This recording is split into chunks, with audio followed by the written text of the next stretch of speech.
Bem, então vamos para a correção dessa semana, da semana 1 de Geografia, tá certo? Turma aí do primeiro ano.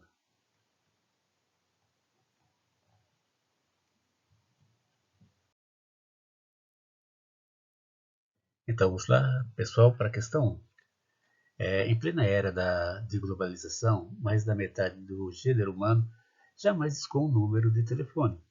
Há mais linhas telefônicas em Manhattan, Estados Unidos, do que em toda a África, ao sul do Saara. Então, considerando-se o texto anterior, assinale a alternativa correta. O nível de vida das populações e o grau de desenvolvimento tecnológico dos países explicam a desigual distribuição da rede internet? A cibercultura é universal e constitui um instrumento de massificação e construção de uma identidade cultural global? É bem aí que está colocado, esse contexto está colocado, de uma certa forma, dentro daquilo que a questão está perguntando. Como também é o caso de os fluxos de informação telefônica não devem ser confundidos com as infovias, que têm uma distribuição mais igualitária no mundo. Também não. Os custos de conexão virtual são mais elevados nos países ricos que nos países pobres, o que explica a sua desigual distribuição. Pessoal, a resposta certa dessa questão é aqui a número 1, melhor, a questão A. Por quê? Pra vocês terem uma ideia, em 2016,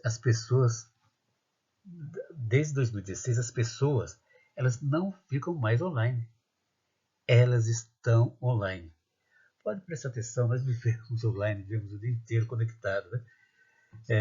Para vocês terem uma ideia, por outro lado, nos países desenvolvidos, a média de 80% da população usuária da internet. Por outro lado, nos países em desenvolvimento, o percentual chega a 40% apenas. Agora, e nos países pobres, o índice é de 15%, segundo o relatório do Missouri Information Society.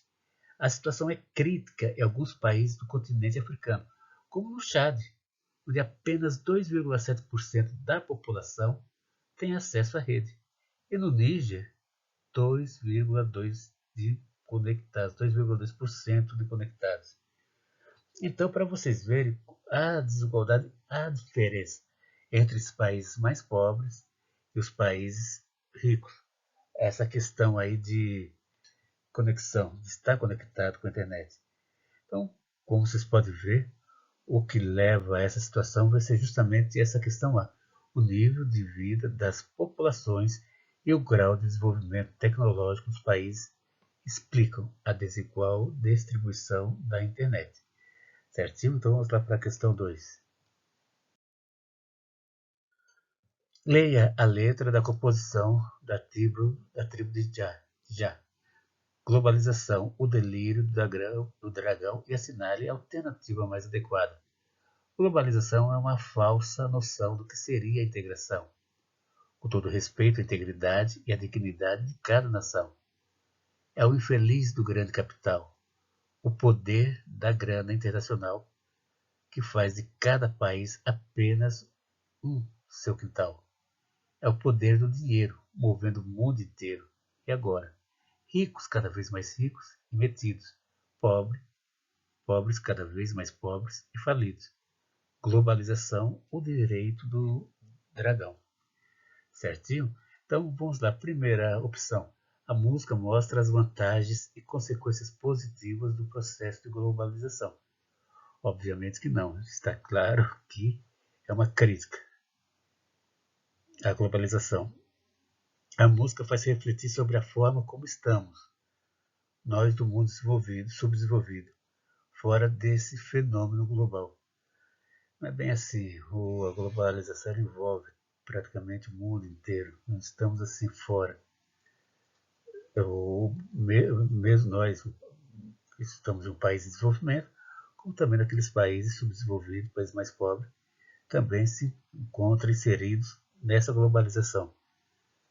A música reforça as implicações negativas do processo de globalização, entre elas o aumento das desigualdades sociais Isso, de fato, a música ela tem esse contexto. A música mostra que a globalização não existe, pois é uma falsa noção, que seria esse processo atual que vivemos de integração. Não, não vem a ser essa questão também, como foi colocado ali, é a questão C. Para vocês terem uma ideia, a concentração de riquezas em países mais desenvolvidos, uma vez que só 25% dos investimentos internacionais são direcionados para os países ainda em desenvolvimento. Então, boa parte de todo o investimento mundial vai justamente dentro desse contexto globalizado, mas justamente para os países mais ricos, tá certo? E a resposta, então, está dentro da letra C. A música reforça as implicações negativas do processo de globalização, entre elas o aumento das desigualdades sociais, principalmente essa questão de investimento. Uma parte, é claro, vai para aquele que pode mais, para os países mais ricos, os países desenvolvidos. E outra parte, uma menor para os países de desenvolvimento e para os países pobres, muito menos ainda. Vamos para a terceira.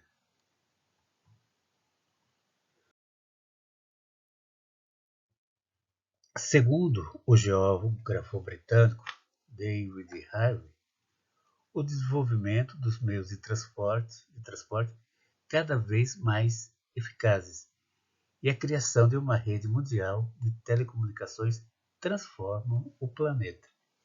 Que assunto é abordado nessa figura? Como vocês podem ver, o que se fala nessa figura, como está aqui 1500 e 1840, velocidade das carruagens e dos barcos a vela. 1850, velocidade das locomotivas a vapor. E 1950 já fala-se em jatos passageiros. E 1960, jatos passageiros já com uma velocidade maior. Nessa primeira questão aqui, a A, que é que nós podemos colocar, na realidade, o que o assunto abordado na figura trata-se da globalização, considerando a evolução dos transportes, certo? Então, pessoal, a gente pensar aqui quanto a essa questão dos transportes. Para a gente ver, por analisar, refletir, tornou-se lugar comum dizer que hoje vivemos num mundo globalizado. Mas enquanto as distâncias e as diferenças entre países estão diminuindo, aumentam as diferenças entre o hoje e o amanhã. Reflitam sobre isso. Quando as primeiras cidades foram construídas, por volta de 4.000 anos antes de Cristo, a maneira mais rápida de viajar longas distâncias era numa caravana de camelos que percorria em média alguns quilômetros por hora. Então, em algum momento entre 1.000 e 2.000 anos depois, a carroça foi inventada, elevando a velocidade máxima para cerca de 35 quilômetros por hora. Então, só no século XIX, a locomotiva a vapor tornou as viagens mais rápidas, atingindo velocidades de até 160 quilômetros por hora no final do século. Contudo, enquanto demorou 2 milhões de anos para o ser humano passar de uma velocidade de 15 quilômetros por hora para percorrer um país a 160 quilômetros por hora, levou apenas 50 anos para multiplicar essa velocidade por 10. Com a invenção de um avião que podia voar a 1.600 quilômetros por hora. E agora, o que falar, pessoal, dos anos 80? Os seres humanos já estavam viajando a mais de 27.000 quilômetros por hora no ônibus espacial, certo? Então, nós podemos ver também a evolução de outras tecnologias. Vamos considerar as comunicações. Para vocês terem uma ideia, no século XIX, o serviço de notícias Reuters ainda usava pombos correios para divulgar os valores da bolsa entre cidades. No entanto, em meados do século XIX, o telégrafo tornou-se amplamente disponível. E no século XX, o telefone. Mas enquanto o telefone fixo levou 81 anos para alcançar 75% do mercado, o telefone celular alcançou esse patamar em 28 anos. O smartphone em 13 anos. Entende? Então, nos últimos anos, primeiro o e-mail, depois as mensagens de texto, superaram de longe as chamadas telefônicas como ferramenta de comunicação. E agora, cada vez o que nós estamos observando, é, o telefone não é utilizado para chamadas telefônicas, mas como computador de bolsa. Certinho? Então, é muito interessante a evolução, é justamente que as distâncias elas continuam diminuindo cada vez mais, entende? Mas, por outro lado, como a evolução é constante, a diferença entre um dia para o outro está aumentando muito, de uma forma muito rápida, né? Agora vamos lá. Quais as principais consequências desse avanço tecnológico presentes no cotidiano? Esses avanços, como eu coloquei aqui, é o encurtamento de distâncias através de transportes mais modernos e velozes. É um dos efeitos fundamentais dessa evolução que está vendo. Como já comentei com vocês, já falei anteriormente, as distâncias estão se diminuindo, quanto cada vez ficando mais rápido o meio de transporte, tá certo? E por outro lado também a comunicação cada dia evoluindo mais.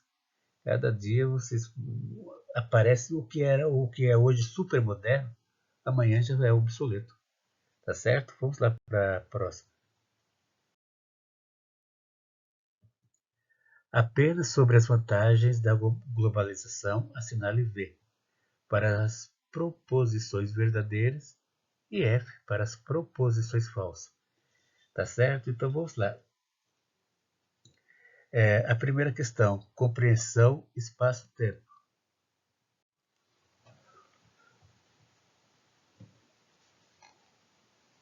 Então vamos lá para a quarta questão. Apenas sobre as vantagens da globalização, assinale V para as proposições verdadeiras e F para as proposições falsas. Então vamos lá. Compreensão espaço-tempo, ou seja, diminuição das distâncias e do tempo, graças aos avanços tecnológicos. Essa aí está claro, já foi comentado, já falamos desse respeito, sem dúvida. Essa é verdadeira. Item 2. A maneira como a globalização expande-se ocorre de forma semelhante tanto nas nações mais desenvolvidas como nas menos desenvolvidas. Também já foi colocado aí nesse texto que há uma diferença bem razoável.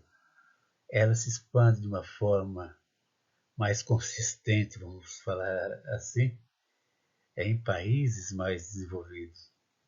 E ela, por outro lado, ela existe sim nos países menos desenvolvidos, porém, na realidade, eles não estão levando tanta vantagem como levam os países desenvolvidos. Então, ela não se expande de uma forma igualitária, tanto no lugar quanto no outro. Ou seja, essa questão é falsa. Vamos lá para a próxima. A expansão da globalização, apesar de diminuir os preços dos produtos, faz com que muitas empresas passem a controlar o mercado mundial. Até que está tudo bem. A expansão da globalização, apesar de diminuir os preços dos produtos, ela diminui. Porque há uma abertura para concorrência para vários produtos em vários países e muitas vezes chega no país que importou por um preço mais em conta, mais barato. E isso aí acaba ajudando a controlar um pouco a inflação. Agora, por outro lado, ela faz com que muitas empresas passem a controlar o mercado mundial? Não. Infelizmente não. Isso é um dos problemas sérios, eu vejo, na globalização. Porque, na realidade, não são muitas empresas que têm esse poder. Muito pelo contrário, são poucas empresas. Fato este que leva para uma situação perigosa, que vem a ser o oligopólio. Você pode estar perguntando o que é isso? Um oligopólio se forma quando poucas empresas juntas, elas se aliam, vamos falar assim, e controlam a maior parcela do mercado. Entende? Podemos imaginar o exemplo, por exemplo, o mercado brasileiro de telefonia e internet, e que apenas 4 empresas dominam 90% do setor, certo? Porque na realidade em oligopólios acaba havendo a falta do que é fundamental dentro vou falar assim, dentro do capitalismo, dentro do mercado aberto, que é a concorrência, tá certo? Então isso aqui é falso. E por outro lado, a redução do preço médio dos produtos sem dúvida da importação, muitas vezes acontece a diminuição de preço de muitos produtos. E aqui embaixo está, assinale a alternativa correta. Então vamos lá. Essa letra C, tá certo? Vamos lá para a próxima. Vamos aqui. A ilustração de Milor Fernandes é uma crítica à ordem global, a ordem global atual. Além disso, ela faz referência à visão eurocêntrica das projeções cartográficas? Não. Inclusive, nós estamos vendo aqui um mapa, aqui, praticamente um mapa aqui da América do Norte. Pouco essa visão que nós estamos tendo, um pouco é da Europa. E na realidade, o que é essa visão eurocêntrica? O que é a visão eurocêntrica? A visão eurocêntrica era simplesmente a Europa querer, melhor, sempre se colocar, se situar como a principal representante da cultura mundial. Isso aí parte, alguns filósofos que eles tiveram, muitos filósofos. Então ela tem uma visão assim, como muitos acreditam, é uma visão de superioridade em termos culturais. Tá? Mas ainda vamos entrar mais nesse tema aqui. Letra B. A visão conceitual de globalização realizada no processo de ensino à aprendizagem. Hipótese alguma dentro do contexto que está sendo mostrado não está dentro dessa concepção. Tá certo? A forma com que o Planalto Central opera o processo de inserção da globalização no Brasil, não. Inclusive, até agora, o Brasil dos tempos para cá, dos anos para cá, ele tem trabalhado de uma forma mais aberta para o mercado internacional. Isso, inclusive, é muito bom para nós, porque quanto mais a gente exportar, mais ativos vão entrar no nosso país. E também, é claro, é necessário também importação. Como nós já vimos aqui, ela ajuda de uma certa forma a conter determinados preços do produto. E o Brasil está exportando bem, como também importando bem muitos materiais necessários, então essa ser também condiz com a realidade. A questão correta seria a divisão internacional do trabalho, em que os países do sul subdesenvolvidos são dependentes do norte desenvolvido. De fato, pessoal, isso aí é uma realidade que infelizmente acaba acontecendo. Porque o que há na realidade é assim, como nós podemos ver, muitas empresas americanas elas estão se situaram na Índia, vamos falar um exemplo. Por quê? Porque a mão de obra indiana é muito mais em conta do que a mão de obra americana. E para isso, muitas vezes os países, apesar que a Índia não podemos considerar um país pobre, mas é um país em desenvolvimento, faz parte inclusive dos BRICS, junto com o Brasil, também China, África do Sul e Rússia. O que acontece? Então eles levam para determinados lugares e muitas vezes os governos flexibilizam para essas empresas, para empresa, vamos falar assim, uma empresa americana, uma empresa europeia, flexibilizam de que forma? Principalmente em termos de lei trabalhistas, viabilizando, flexibilizando muitas leis. Por outro lado, os impostos e até também certas questões ambientais são flexibilizadas justamente com o objetivo de trazer essas empresas para cá, ou para esse determinado país. Entende? Então, essa questão da divisão internacional do trabalho, o fala assim que os países do sul subdesenvolvidos são dependentes do norte desenvolvido. Então, principalmente nessa questão aí, em termos de emprego também, tá certo? Em termos de trabalho. Então, pessoal, por enquanto é só. Até a próxima aula.